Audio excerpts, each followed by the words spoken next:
The Screaming Staircase, Chapter 20. First things first, Lockwood said. Wait here. He walked away across the lobby, boots tapping on the flagstones, under the gaze of the old lords and ladies of Combe Carey, to a small door beside the staircase. He opened the door and disappeared within. The door shut. There was a pause. George and I looked at each other. An oddly ceramic sound followed, then silence. Then a toilet flushing. Lockwood emerged, wiping a hand on his coat. He strolled back to us unhurriedly. That's better, he said. He was carrying a glistening wet packet under his arm. What's this? George asked. Lockwood flourished the packet. 7 of the strongest magnesium flares satchels could provide, he said. Strap them to your belts as usual, and off we go. He broke the tape seal around the bag and unfolded the wet plastic. Then he tipped it. 2 bright silver canisters fell out into his palm. Lockwood, George began, how did... You had the flares under your clothes? I cried. You hid them when we arrived? While we were waiting outside with Starkins? He smiled. His teeth glistened dimly in the half-light. That's right. They were strapped to the lining of my coat. As soon as we got here, I nipped to the loo and hid them in the toilet tank. Here you go, Lucy. Hold out your hands. I took comforting possession of the cylinders and fixed them to my belt in their proper place. Lockwood tipped out 2 more and handed them to George. I guessed that Fairfax would frisk us or check our equipment eventually, he said, and I wanted to stash them away and out of sight before that happened. I must admit, though, I didn't think he'd have the nerve to rifle through our bags while we weren't looking. But there you go. That's a measure of the man he is. Why, what kind of man is he? George said, staring at his canisters. A dreadful one, isn't it obvious? And here are 2 for me. I shook my head, marveling. If Fairfax knew you'd done this... Ah, but he doesn't. Lockwood wore his wolf-like smile. And I'm not going to lose any sleep over deceiving him. He's laid out the rules so far. This is where we start to adjust them in our favor. I'm not arguing, Lockwood, George said. This is great work. But you know that if we set fire to so much as the leg of a Queen Anne chair, we won't be getting the rest of our money.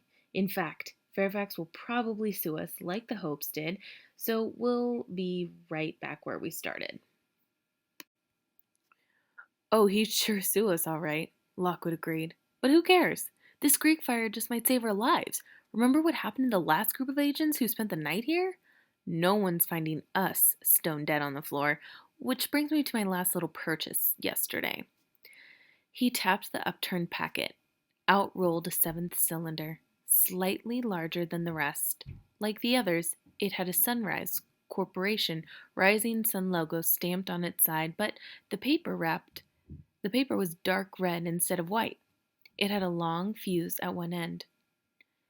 New type of flare, Lockwood said, attaching it next to the other canisters on his belt. This guy, at Satchel's, said Fitz and Rotwell agents have begun using them on cluster cases, blitz victims, plague sites, and so on.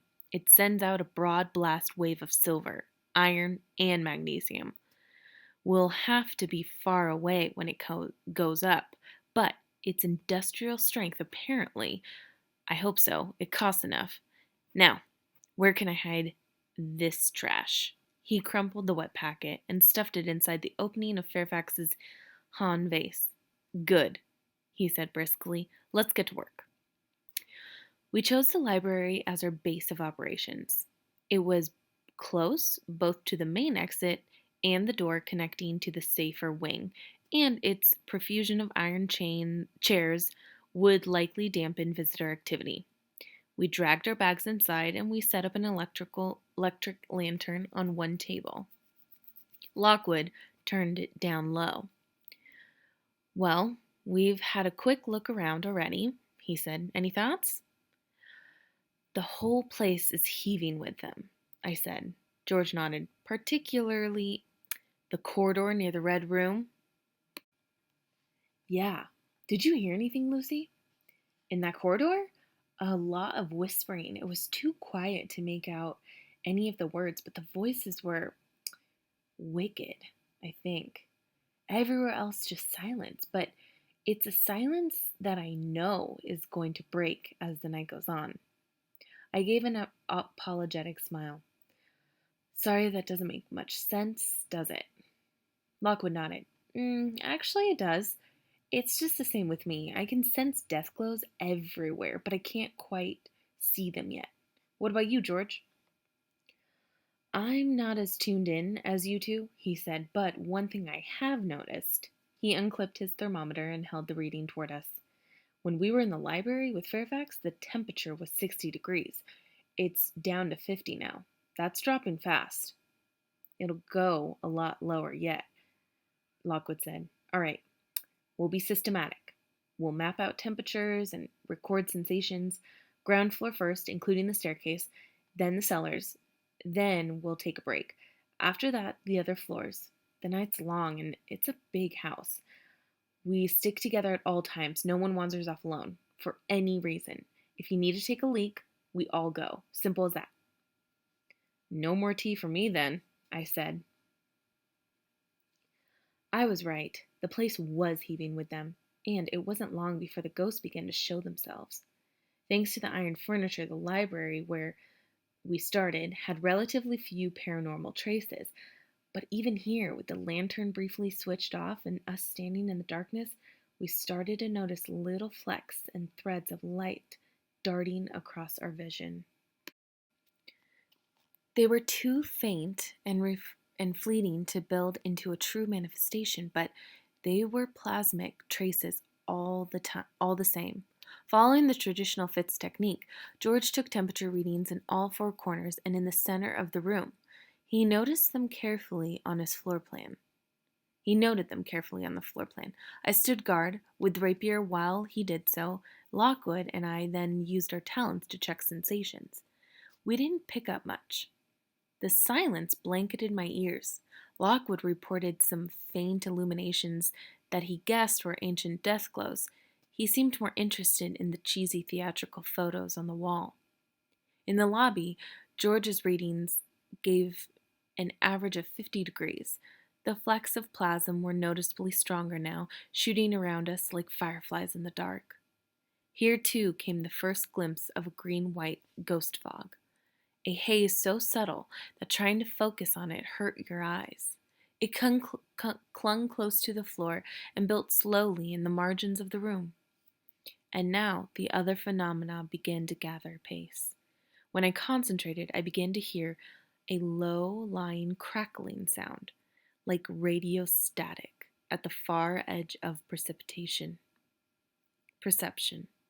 It died and swelled repeatedly, forever threatening to cohere into meaningful noise, but never quite doing so. For some reason, it obscuredly disturbed me. I did my best to shut it out. Meanwhile, Lockwood had detected 3 death glows in the lobby, each one disconcertingly bright. Recent, you think? I asked. I said. He took off his sunglasses and clipped them to his coat. Or a record of an old but horribly traumatic event? Impossible to say. The great staircase itself provided surprisingly low-key readings. Its temperature, George made measurements on several steps, then took the average, was no different from the lobby. I detected no variation in the underlying sounds there, and certainly no screaming. When, rather tentatively, I touched its stonework and sought psychic impressions, I got nothing except a sensation of strong unease, which, speaking frankly, I was already feeling anyway. In the long gallery, the far wall was lost in shadows and the air was chill. The roaring fire in the grate had shrunk down to a single pulsed flame. It shook and quivered, but never quite went out. George consulted the thermometer again. 46 degrees, he said, and falling. I'm starting to detect malice, I said. Anyone else pick that up? They nodded. Yes, it was starting. The old familiar drooping of the spirits, that leading weight pressing cruelly on your heart, so that all you wanted to do was curl up in a ball and close your eyes. We drew close, hands on rapiers, and walked down the room. The feelings of despair grew stronger as we proceeded, past the tea table and the fireplace, toward the faded tapestry at the far end of the gallery. The temperature dropped fast. Ghost fog drifted at our ankles and lapped against the sofas. And now, when we looked back, the first true apparitions came into view. Dim figures standing in the center of the lobby. By the peculiar rule of weak type 1s, they were clearest when viewed out of the corner of your eye. Granular notches of gray and black that flickered briefly and melted into nothing. 2 were child size. 1 was adult. Aside from that, you couldn't tell anything about them. Ignoring them as best we could, we took turns standing guard while we did our readings at the farthest wall. It was noticeably colder here. Lockwood raised a corner of the tapestry and looked beneath it. I wondered about that too, George said. Anything? Lockwood let the tapestry drop. Just stone. This is a cold spot, though. Yeah, 42 degrees, going on 41. Okay, we're done here. Let's keep going. By the time we'd finished with the ground floor and arrived back at the staircase, we'd been exposed to a whole range of sinister mists, sounds, and odors. Not all of them were courtesy of George. Nowhere else had proved to be quite as chilly as the long gallery or so baleful in atmosphere, but supernatural phenomena extended throughout the wing. The malignant static noise had grown louder. Several other death glows had been mapped. Apparitions were frequent. They never came close to us, but always materialized at the far ends of the corridors in places we'd just been, or were just about to go. Their details could not be picked out, though. Some were clearly children. The impression they gave was typical of your standard type 1s, unresponsive, unaggressive, just a little sad. They're the small stuff, George said to us, with the frail orb of Lockwood's candle out in front. We descended the narrow cellar stairs. Shades, lurkers, hazes. They're just the outlying manifestations that have gathered around the original, deeper haunting. Nothing we've seen so far is the source itself or even close to it, except maybe the cold spot by the tapestry. And you know what room that's directly under, don't you? I didn't answer. None of us had mentioned the Red Room for over an hour, even though it was clear to all of us where our investigation was likely to lead. It was pitch black in the cellar, and there was a nasty draft. The candle blew out almost immediately, and we had to resort to flashlights. The beams picked out a spreading complex of vaulted passageways, gray stones, ancient pillars, and an uneven flagstone floor across which the ghost fog curled. Some of the alcoves were filled with broken casks and empty racks once used for storing wine. The rest contained firewood, lumber, spiderwebs, and rats. As we scuffed our way even further in, the cobwebs grew thicker and the ghost fog brighter. The temperature kept going down. The last room ended in a blank stone wall. Same pattern as above, George said, scribbling on his map while I held the flashlight. Lockwood stood beside us with the rapier. We're directly below the far end of the long gallery, and again we've hit a cold spot. It's 41 degrees here too. That's the coldest reading in the cellars. Look at the webs up here. There's something about this wall that... Ow! Lockwood had shoved us aside. He sliced frantically downward with his rapier. The tip struck the stonework of the end wall. Yellow sparks ignited in the dark. I gave a curse. Missed, he snarled. It's gone. I had my sword out. George, overbalanced by his backpack and chains, had capsized on the flagstones. Both of us stared wildly all around. My flashlight beam spun in crazy circles. It was like we were surrounded by a thin gray hoop of rushing stone. What was it? I said. Lockwood? He brushed his hair out of his eyes, breathing hard. Didn't you see? No. It was there, standing right beside you. God, it was quick. Lockwood, a man swimming out of the dark beside the wall. Just a face and a hand. It was like he was reaching out to grab you, Lucy. It was a monk, I think. The top of his head was bald. His hair was cut into one of those tonsil things. Tonsure, George said from the floor. Tonsil, tonsure, whatever. I didn't like his face. We returned upstairs. A few coils of ghost fog had penetrated a little distance into the library, but the lantern still gleamed strongly, and apparitions had been kept at bay. Lockwood turned the light up a little.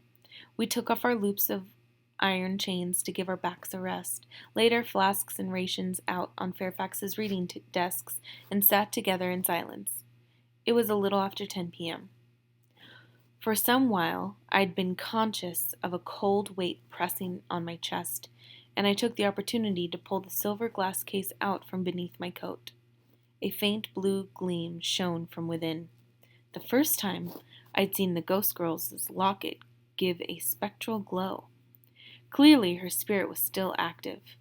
Perhaps she was responding to the strength of visitor activity all around. Perhaps there was some other reason for the light. When it came to visitors, it was all guesswork. Even after 50 years, there was so much we didn't know. George had his floor plans spread out on his ample knee with his pencil. He tapped an irritating rhythm with his teeth as he considered our annotations. Lockwood finished his cookies. Flashlight in hand, he got up to inspect the bookshelves. Out in the lobby, a solitary ghost stood shrouded in the darkness, flickered suddenly, and was gone. Got it, George said. I tucked the glass case out of sight. Got what? The source. I know where it is. I think we can all guess that, I said. The Red Room? It was time someone brought it up. After we'd rested, we were due to go upstairs. Possibly, George said, and possibly not. He had his glasses off so he could rub his tired eyes. Now he put them back on. It's a curious thing with George. His glasses off, his eyes look small and weak, blinky and a bit baffled, like an unintelligent sheep that's taken a wrong turn. But when he put them on again, they went all sharp and steely, more like the eyes of an eagle and that eats dumb sheep for breakfast. They did that now. Something's just occurred to me, he said. It's been staring us in the face in these old floor plans all this time, but our readings confirm it. I think. Look here. He positioned the two plans together on the table. Here's the old sketch of the Priory ruins, he said, done in medieval times. Here's the refectory, which becomes the long gallery. Upstairs, these rooms here are the monks' dormitories. Many of them are gone, but this one still exists. It's now known as the Red Room. Lockwood, I said suddenly, are you listening to this? Yes. Lockwood was standing by Fairfax's wall of photographs. He'd gotten a large book from the shelves and was flipping through it idly. The medieval sketch, George went on, shows passages beyond the Red Room and beyond the Long Gallery, too, which have since been knocked down. They led to a series of rooms on both levels, more dormitories, perhaps, or stores or chapels for praying in. There was probably an extension on the cellar level, too. I don't know. That's not shown on the plans. But when you look at the 19th century floor plan, those extra areas are gone. It shows the wing as it ends today, with the big stone wall, where the cold spots are. It's a very sturdy wall, isn't it? I said. It's a very thick wall, George said, and that's the point. It's much thicker than the wall shown on the original plan. It extends out across where those earlier passages were. A tremor of excitement, like a little electric surge, ran through my chest and prickled the muscles of my arms. You think? His glasses glinted. Yeah, I think we're talking secret rooms. So, when the rest was destroyed, they might have sealed up some of the connecting passages? I guess it's possible. What do you think? What do you say, Lockwood? No answer. When I looked back, Lockwood had taken several other volumes from the shelves and was deeply engrossed in them. He had his back to us, his thermos balanced on the stack of books. As I watched, he took a leisurely sip of tea. Lockwood, what the hell are you doing? He turned his eyes and had that same detached look I'd noticed before during the past few days. It was like he was seeing something far away. Sorry, Lucy, did you speak? It was more of a yell. What are you doing? George is on to something here. Is he? Excellent. I was just looking through Fairfax's scrapbooks. He's kept a record of all the plays he acted in when he was young. Programs, tickets, reviews, that sort of thing. It's fascinating. He was quite the actor once upon a time.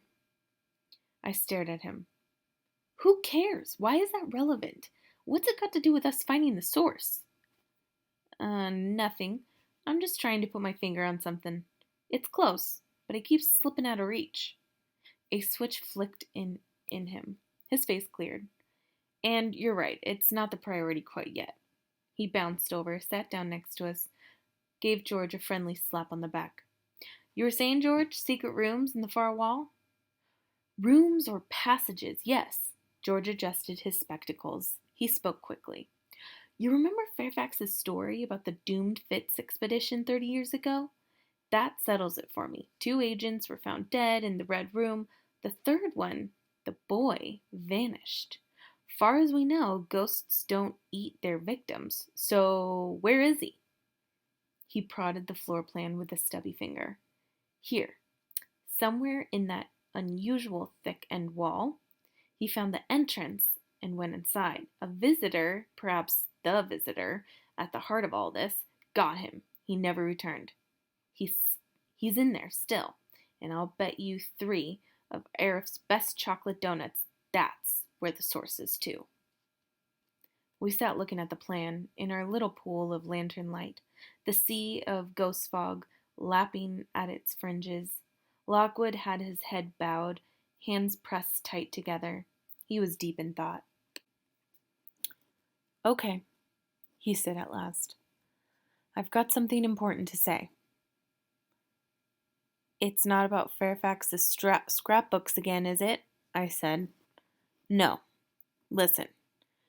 George, as usual, has gotten it right. The comb carry source is probably hidden in that wall. To find it, we'd have to find the entrance, and that's almost certainly in the Red Room. Now, some of the stories about the hall might be bunk. I don't think there's anything in that screaming staircase yarn, for instance, but the Red Room is clearly different. We all felt the atmosphere outside that door. It would be no small thing to go inside. He looked up, surveyed us, each in turn. But we have to. Fairfax said so himself. We don't have to go into the room. Just by turning up here this evening, we've earned the money to pay off the damages caused by the Sheen Road fire. Fairfax has already paid. I checked with the bank when we arrived. Sure, we can get more if we track down the source, but that's not essential. The company will survive without it. Will it, though? George said. Exactly how many more cases are you expecting to get, Lockwood? Apart from Fairfax's surprise offer, our reputation's up in flames. Lockwood didn't try to deny it. Like I keep saying, he said quietly, we need a big success to turn it all around. Solving the Annie Ward murder would do it, of course. And we're close there, thanks to Lucy. But it's not guaranteed, he sighed. I can't quite make the final jump. As for finding the source here, well, that's certainly another option, but it's a risky one. Whatever's hidden in this place is frighteningly strong. He sat back and smiled, and this time it wasn't the full megawatt version, the one you obeyed despite yourself, just a warm, companionable grin. You know me, he said. I think we'd be a match for it, but I'm not going to impose that belief on you. If you want to steer clear, that's fine. I'll leave it up to you. George and I looked at each other. I waited for him to speak. He waited for me.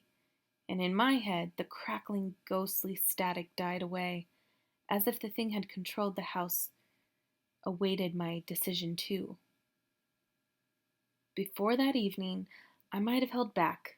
I'd chosen wrongly too many times in a crisis situations to fully trust my instincts now. But since stepping through the door, and particularly since we'd begun our explorations, my confidence had slowly risen. We'd worked well together, so much better than before. We'd been careful, rigorous, even competent. It showed me that Lockwood and Company might one day become. This wasn't something I wanted to give up lightly. I took a deep breath. I vote we take a quick look, I said, providing we keep an avenue of retreat open behind us. If things go bad, we leave and get out of the building as quickly as possible. Lockwood nodded. Fair enough. And George? George puffed out his ample cheeks. Amazingly, Lucy's talked some sense for once. I feel exactly the same way. Provided, he patted the cylinders at his belt, we're allowed to use all our weapons if we have to. That's settled then, Lockwood said quietly. Gather the bags and let's go. Now that we'd made the decision, we didn't hang around. But we weren't reckless either. We made cautious progress up the stairs, always watching and listening a few steps ahead. As before, the phantoms kept their distance, but the ghost fog billowed around our knees. Lockwood saw death glows on the landing and beyond the bedroom doors. For my part, the towering silence was back. It pressed tightly against my temples. The air felt thick and syrupy. The cloying, sickly sweet smell followed us from the landing. Outside the defaced door, the whispering had died away. When I looked back along the passage, I could sense the apparitions clustering beyond the fringes of the flashlight beam. It's like they're waiting, I muttered. It's like they're waiting for us to go in. Who's got the mints? George said. I just know we're going to need the mints in there. Lockwood took the key from his pocket and put it in the lock. Turns easily, he said. There was a single solid click. Okay, that's done. Here we go. Like Lucy said, we take a quick look, and that's all. George nodded. I did my best to smile. Don't worry, Lockwood said. It'll be fine. Then he took hold of the handle and pushed, and the horror of the night began.